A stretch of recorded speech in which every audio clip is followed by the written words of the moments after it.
Hi, welcome to Enterprise here again, and today we're going to talk about how to deal with pushes. Now, there are four basic ways you can deal with a push. There's four ways of intercepting a person's push. So we're going to go over it real quick in terms of the combinations. That's going to be up to your training. I'm going to show you the four ways we're going to intercept the push. Okay, the first one's outside-outside.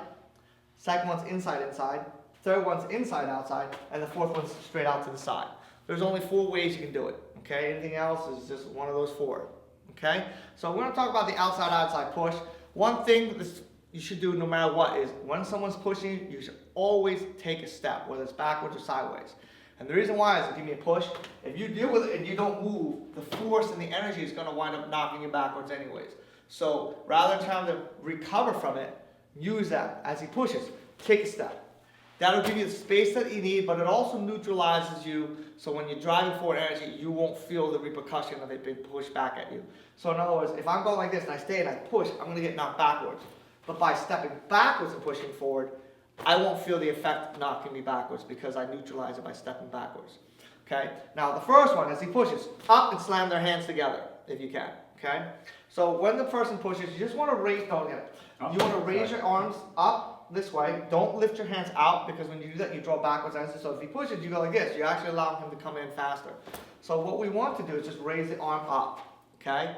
Now the goal is think of clapping or touching your pinkies together. So as he pushes, it slams their hands together if you have it. Okay? So the first way of intercepting is clapping, so to speak, making him touch his hands together. Okay, so at the same time you do the step backwards, you should drive forward. Don't step backwards, then drive forward, because it'll be too late. And don't step here and then step backwards afterwards, because it'll be too late. You want to try to do it at the same time. And whenever you step backwards, you should give the same energy going forward. So don't step back so far that you can barely get him, and don't back very little that you barely move. You have to have the same space of what you push to what you step to neutralize that pressure. So if I'm pushing at, say, 50 pounds of pressure forward, I want to have the step that can equalize or neutralize that push, so it doesn't get too far to where I feel I have to stretch out my hands afterwards, or I have to crunch up to equal his force. So you want to step back to what you're going to push forward evenly. Okay? The second neck technique is the inside-inside. When someone's pushing you, inside. The best way I can tell you is just think of connecting to his arm straight up, and then turning your hand flat. So as he pushes, it turns his hands out. And what's good about this is it opens his body up inside so you can go for the strike, so if you want to. The goal is never to push his arms out. So we're not going to push out, we turn out. So when you come up, think of like you're a waiter, hold a tray. You can let his arms push you in, push me, and let him absorb, that's fine. But don't try to keep him at bay like this and push him. You're going to wind up pushing yourself backwards. Just raise up and let the roll naturally happen. So if it goes out the side, that's fine. If it doesn't, it doesn't. It's all based on how much energy he puts and how much forward energy you have in your arms. It draws them in. Okay? So when he pushes up, and just turn your hands. You can turn outward, but you don't push out.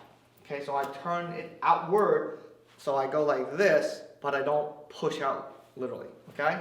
So this is the second technique of intercepting someone's push. The third technique is called inside-outside. One goes the outside, one goes the inside. Your body can step backwards or sideways, it's up to you. Okay? And you basically want to connect anywhere in your arms to his arm on both sides. Okay? One's inside, one's outside. Doesn't matter which side, it's up to you. Okay? So when he's pushing you, see? The reason why is because when we intercept the push, we can knock his hands down and get the strike out easily. Okay? So when we're like this, see?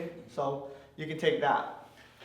The fourth one is basically called a side. So basically as the person pushes, you just cut to the side and you take it from an angle. So when he pushes through slowly, is you just want to kind of step to the side and kind of swipe him past you. Don't go after his hands, don't chase him like this. What you want to do is just swipe to the side as you step. And the second hand just wants to support by going to the elbow. That way he can't lean or push his body weight in. If you go this way, towards the forearm, he can bring an elbow swing to your face. So you don't want to connect from the hand to the hand, because if he steps by you, you can take the elbow. What you want to do is kind of swipe the arm to the elbow, which is perfect because you got rib shots, head shots, and choke techniques. So you want to basically take here, so you can swipe him, go for a shot to the neck. Okay, so make sure you step to the side, but not throw yourself aside. You don't want to step so far that you have to do a catch-up game when you're trying to catch up to your hands. Whatever you kind of put forward energy, you gotta kind of naturally step to the side. So just 1, 2. So if I'm doing this side, so you can see it, same thing, 1, 2. Okay? So if it's pushing, just snap. Okay? So those are the 4 basic ways. And again, if he pushes, see when I come down, that can come to a strike. If he pushes, I can go for the strike. If he pushes, I can go for the strike. If he pushes, I can go for the strike. So the follow through is up to you, but these are the initial ways of intercepting a push and getting an initial strike. Now there's different ways of getting strikes. I just gave you a basic example. If you want to know more about how to mix up your striking, how to take your opponent down, how to end him, how to shut him down very quickly, come join our site at Enter Shaolin, www.entershaolin, or click on the link below. If you like the video, give us a thumbs up. If you haven't subscribed already, subscribe and you'll get more news on when our videos come out. Thank you very much.